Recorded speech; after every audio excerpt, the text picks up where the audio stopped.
Hello. चलिए सुनते हैं आज मेरी कहानी मेरी ज़ुबानी।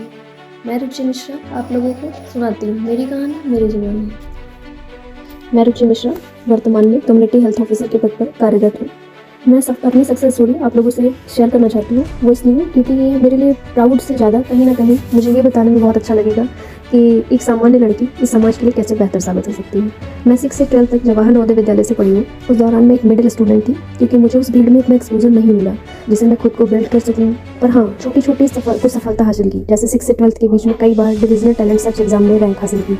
वही 2016 में स्काउट एंड गाइड में राष्ट्रपति पुरस्कार से भी सम्मानित हुई। उसके बाद मैंने बीएससी नर्सिंग में एडमिशन लिया और फिर वहीं से एक नई रुचि बनी जो बोल्ड, कॉन्फिडेंट, अच्छे एकेडमिक रिजल्ट, रैंक होल्डर और इसके साथ साथ लीडरशिप स्किल, पर्सनालिटी डेवलपमेंट भी बड़े लेवल पर हुआ। और उसी के बाद 2022 में कम्युनिटी हेल्थ ऑफिसर तक की जर्नी बनी।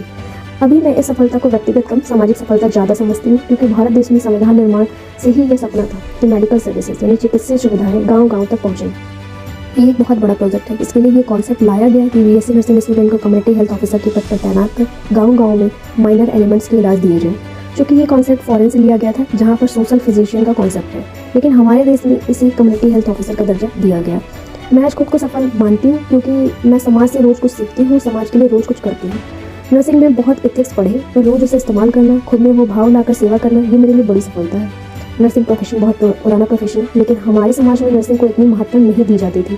पर इसका महत्व जब देश में सबसे बड़ी महामारी कोरोना से जूझ रहा था तब आई। तभी नर्सेज ने सच में योद्धा बनकर कार्य किया जो राष्ट्र स्तर पर खूब सराहा गया। और मैंने भी नर्सिंग को अपने व्यक्तिगत जीवन में तभी सबसे ज़्यादा करीब महसूस किया क्योंकि जो मैंने पढ़ा था केयर एंड क्योर के महत्वपूर्ण कॉन्सेप्ट को, उसी से मैं अपने फादर को भी सही समय पर सही तरीके से कोरोना से ठीक कर पाई। इसलिए मैं मानती हूँ कि यदि मेरे जीवन में नर्सिंग ना होता तो शायद ये संभव ना होता। And proud to be a nurse. मुझे ये इसलिए भी फील होता है क्योंकि हम रोज़ एक नई पर्सनालिटी से मिलते हैं, उनसे इंटरेक्ट होते हैं, आईपीआर मेंटेन करते हैं और फिर वही केयर एंड क्योर की सर्विसेज लेकर और उनको ठीक करते हैं। जो मेरे लिए रोज़ ही एक नई सफलता है क्योंकि हम रोज़ एक पर्सनालिटी से मिलते हैं, उनसे इंटरेक्ट होते हैं और उनको सर्विसेज लेकर ठीक करते हैं। तो ये मेरे लिए रोज़ एक सफलता है। वहीं दूसरी बात ये है कि हम जिस समाज में रहते हैं वहाँ पर महिला का कार्य करना ही बहुत बड़ी चीज़ है। समाज इस चीज़ को ही एक्सेप्ट नहीं कर पाता है, सराहता भी नहीं है।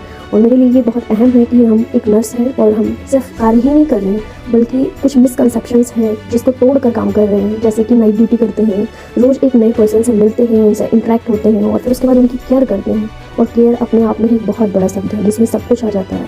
और हम एक पर्सन से रोज़ मिलना और उसकी केयर करना ये मेरे लिए किसी सफलता से कम नहीं है।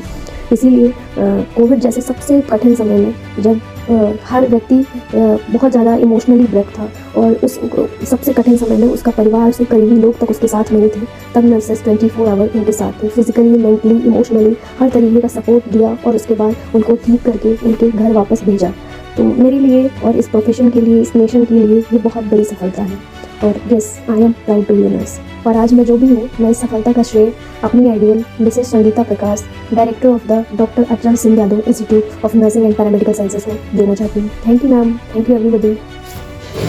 Thank you everyone for listening this interesting story of Ruchi Mishra.